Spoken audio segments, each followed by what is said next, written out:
Amiti Maraj. A shock man! Ashama harka fuunee daawwattoota YouTube Saaq Zeenuu jalatti argamtan hundi keessan nageenyi keenya kan kabajaaf jaalalaa bakkuma jirtanitti sinaa dhaqqabu jecha. Yaa harka nyaatatti ajaa'ibuma kan faanni keentollee ajaa'ibuma daadhii galaanii fi ajaa'ibuma kan haacee koo nyaatte ajaa'ibuma keenya baranaa olee boolee warraati argina osoo nun qorii madaan kaleessa arras nun tollee kunoo ilmeessa osoo nun qorii madaan kaleessa arras nun tollee kunoo ilmeessa.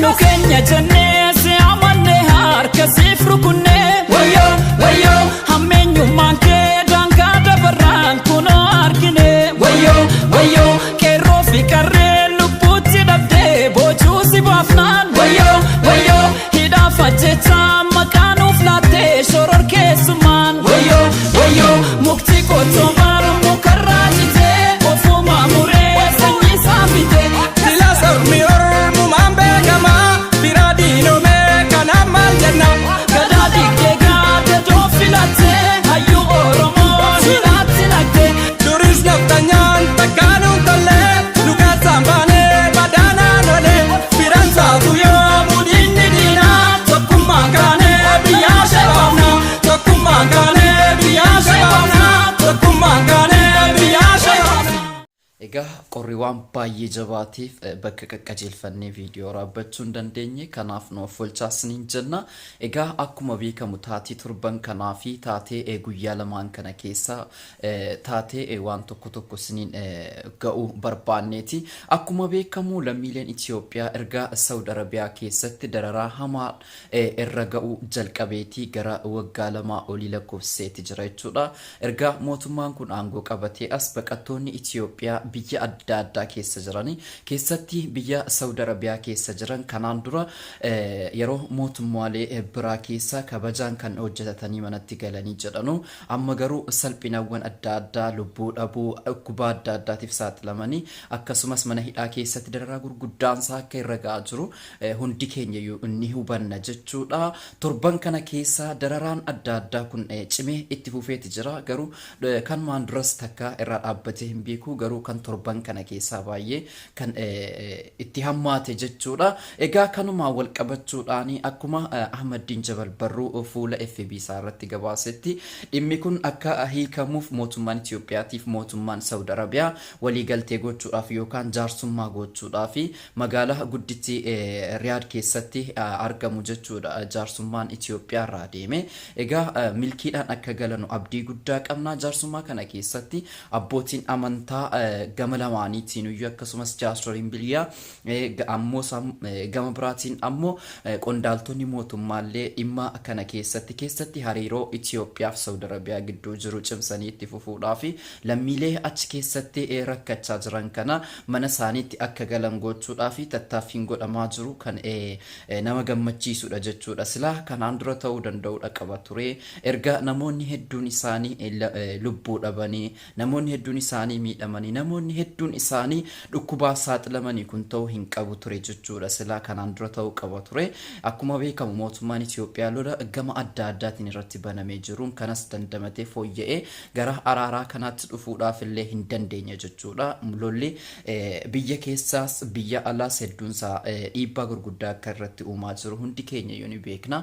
Egaa milkiidhaan akka goolabamu abdii guddaa qabna. Lammiilee keenya kanaaf namoonni hedduun miidiyaa irratti beekaman keessatti kanneen akka Mubaarik Musammaa jalqaba akkuma gurbaan tokko jechuudha mana hidhaa Saawud Arabiyaa keessatti feestaalii uffatee dhukkubsatee feestaalii uffatee gaafa feestaalii uffatee ciisee akkasumas gaafallee du'u feestaaliidhaan kafanamee akka inni awwaalamee sana erga argeeti. Sana booda sochii miidiyaalee feestaalii gurraacha uffachuu jalqabe. Sana booda guutuu Oromiyaadhaa fi guutuu biyyatti akkasumas lammiileen Itoophiyaa biyya adda addaa jiranu duula kana gadi fageenyaan erga jalqabanii amma ta'e mootummaan dhaga'uu baatullee furmaata argachuu baatullee akka miidiyaaleen addunyaa fi akkasumas ammoo mootummaaleen addunyaa akka quba yookaan tenshinii gara kanatti qabanu godheeti jira jechuudha.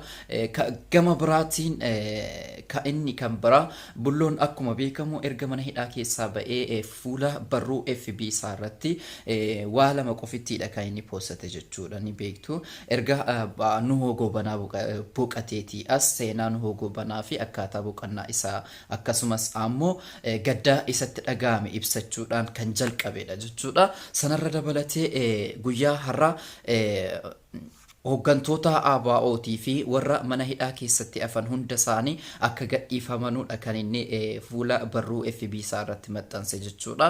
Egaa akkuma beekamu namoonni hooggantoonni ABO guutummaan guutuutti jiran kan Daawud Ibsaa hidhaa mana keessaatiin dabalatee jechuudha. Namoonni baay'een hooggantoonni ABO hanga har'aatti namni tokko kan hin hiikamnetu jira jechuudha. Kanaaf ammoo akkuma mana hidhaa keessaa ba'een sagalee isaa dhageessifachuu jalqabeeti jira. Kun jalqabbii addaati waan ta'eef egaa gidduu kana keessa barruuwwan babbareedaa hedduu ni argina jenneeti eegnaa siluma Bulloon gaafa gara maamu irraa tola jechuudha akkuma sirbamee fi jedhe.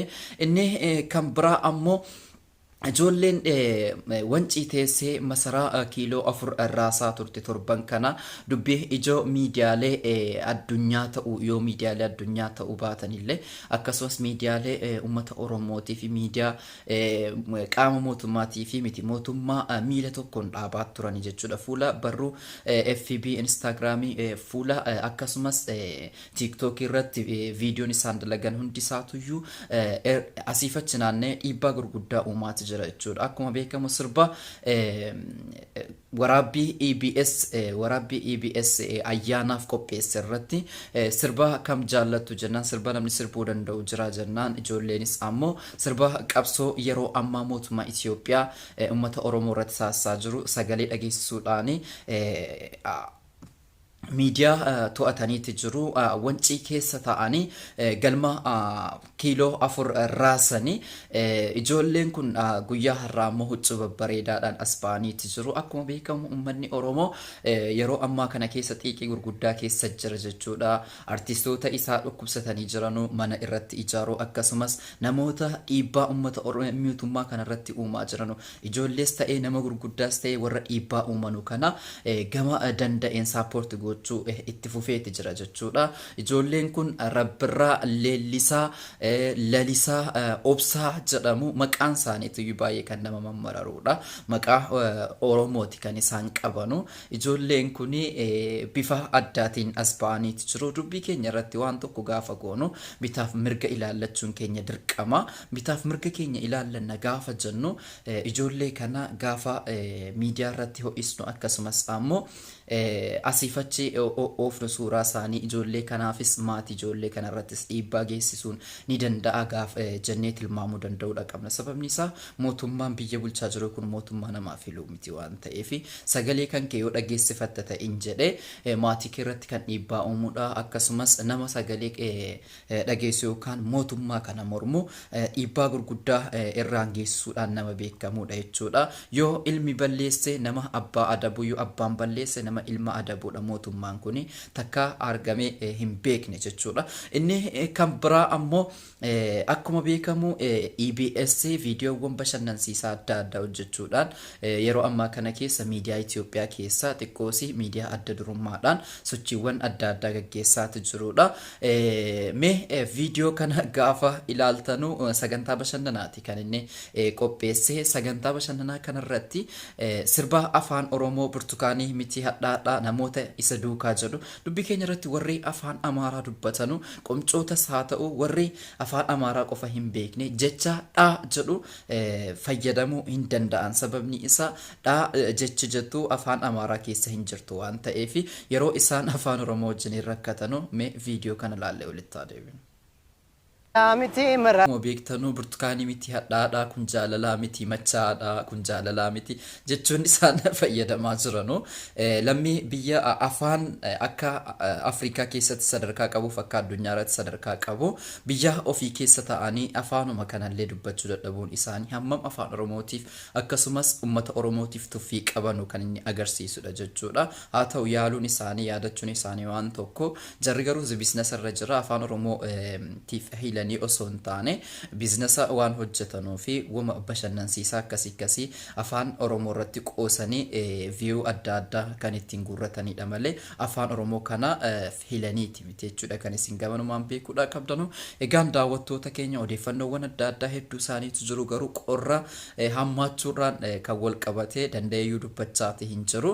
Egaa sagantaa biraatiin hanga walitti deebinutti turtii gaarii warri maatii kiyyan taane subscribe gochuudhaan maatii kiyya taanis nin jedha turtii gaarii nagaatti.